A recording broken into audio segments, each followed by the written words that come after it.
Social media पर जैन समाज के सबसे लोकप्रिय जैन न्यूज चैनल और खोज खोज खोज खोज कर खबर लाने वाले, नई नई बातें लाने वाले, हैरत करने वाली बातें लाने वाले, जो आपको कभी सुनी नहीं वह बातें लेने वाले, ऐसे चैनल महालक्ष्मी की ओर से कहते हैं आज शुक्ल पक्ष शुरू हुआ है, चांद ने खिलना शुरू किया है, चांद ने बढ़ना शुरू किया है, भावना यही पाए। इसी तरीके से यह हमारी धर्म संस्कृति विरासत के लिए बढ़ता चांद बन जाए।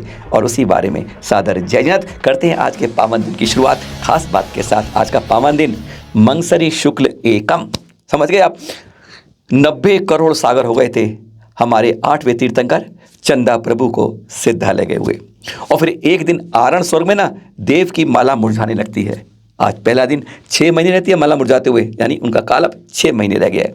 इस समय सौधर्म इंद्र घोषित कर देता है कुबेर को, जाओ काकंदी नगर में बरसाना शुरू कर दो रत्न उनके महल पर महाराजा सुग्रीव के, क्योंकि महारानी जयरामा के घर में अब से 6 माह बाद आ जाएंगे 9वें तीर्थंकर जो आरण स्वर्ग में देव हैं। यानी उनके 15 माह बाद जन्म होता है, वह दिन होता है आज ही का मंगसरी शुक्ल एकम का, और जो इस बार है आज 24 नवंबर को।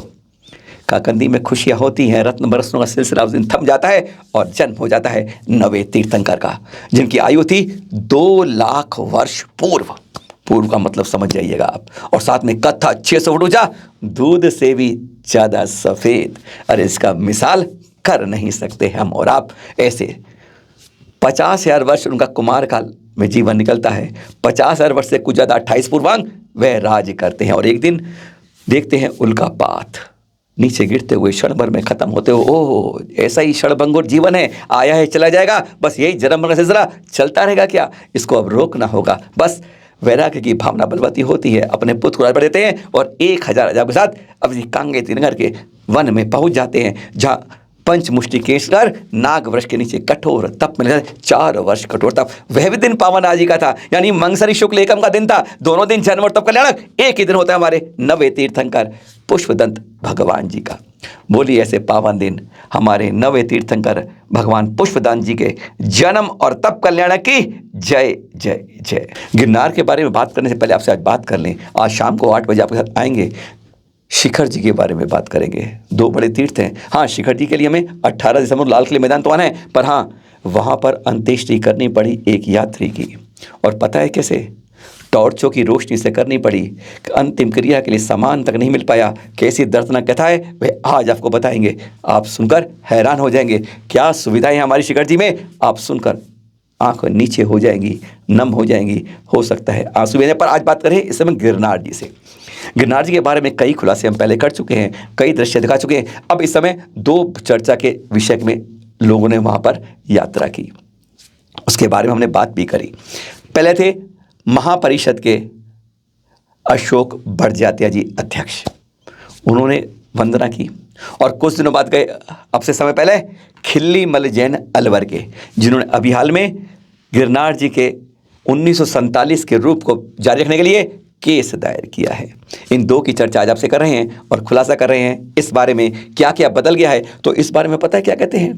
पहले अशोक बड़जात्या जी, उन्होंने बताया कि आज वास्तव में हमारी व्यवस्थाएं वहाँ लचर हो गई हैं, हम कमज़ोर पड़ गए हैं। अरे 5वीं टोंक की तो बात ही मत करें आप लोग, पर औरों की व्यवस्था देख लो तो आपको देखकर एहसास होता है, शर्म आ जाती है जब उस व्यवस्था को देखते हैं। पहले ये उन्होंने ये सारी चीज़ें देख रहे हैं आप, यह जो हमें अशोक बड़जात्या जी ने उन्होंने पूरी रिपोर्ट आपके सामने देने से स्पष्ट बना कर दिया। पर हाँ, उन्होंने साफ कहा कि दूसरी और तीसरी टोंक पर जहाँ पर चरण है वहाँ पर हालत बदतर से बदतर है। 5वीं की तो छोड़ दी है, 5वीं बदल जा चुकी है और दूसरी तीसरी में नहीं देखा तो यह भी कब बदल जाएगी। इनके चरण को व्यवस्थित करना है, ग्रेनाइट का पत्थर लगाइए, जीर्ण शीर्ण रोकिए, बाउंड्री लगाइए। अरे वहाँ पर एक कम से कम एक तो शिलालेख लगा दीजिए, अनिरुद्ध कुमार जी, शंभू कुमार जी के नाम के यहाँ से मोक्ष गए हैं। हमने कुछ नहीं कर रखा, पूरे पहाड़ पर एक चीज़ का शिलालेख हमारा नहीं लगाए, कम से कम इस पर आश्वासन दिया परसबत जी ने, हम शीघ्र इस पर काम कर रहे हैं। राजुल गुफा के पास ना, वहाँ पर भी हालत ख़राब हो रही है। राजुल गुफा के बारे में आप कुछ चित्र नहीं कर सकते, इतनी बदतर हालत होती है। दरवाजे पर जंग लग चुका है प्रवेश करने के लिए, अंदर दीवारें झर झर झर कर रही हैं, पेंट गायब, रोगन गायब, सब कुछ। अरे अंदर आप प्रवेश कर ही नहीं सकते। आज राजुल गुफा की ऐसी अवस्था हो रही है। क्यों नहीं इन चीज़ों को, इन तीर्थों को हम बचा पाते हैं? बड़े शर्म आता है जब हम इस तरह की अव्यवस्था पाते हैं, यह कमी किसी और की नहीं है। यहाँ अभी और कोई नहीं आए, कम से कम इन टोकों तो बचा लें। कहीं बचाना शुरू करोगे तब जागृति आ पाएगी। कम से कम एक चौकीदार की व्यवस्था इन टोकों पर हो जाए, दूसरी टोक पर, तीसरी टोक पर, राजगुफा के, इस तरह करेंगे तब हम कहीं ना कहीं इस रास्ते पर चढ़ पाएंगे। यह अशोक बड़जात्या ने कहा। पूरी बात रिपोर्टरों ने बंडीलाल धर्मखाना और तीर्थ क्षेत्र कमेटी को दे दी, जिसके बारे में पारस बच्ची ने स्वीकार भी किया कि हम शीघ्र ही दूसरी तीसरी टोक के लिए काम कर रहे हैं और फिर आगे भी काम करेंगे। यही हालत थी हमारी खिल्ली मल जी के कहने की। उन्होंने कहा कि आज ऐसी हालत हो गई है। अब ये दृश्य देखिए आप, 5वीं टोक पर जाते हैं ना, क्या कहा कहते हैं, अरे जहाँ पर जैन ध्वज नहीं फहराता वहाँ तीन ध्वज दूसरे धर्म के फहराए जा रहे हैं।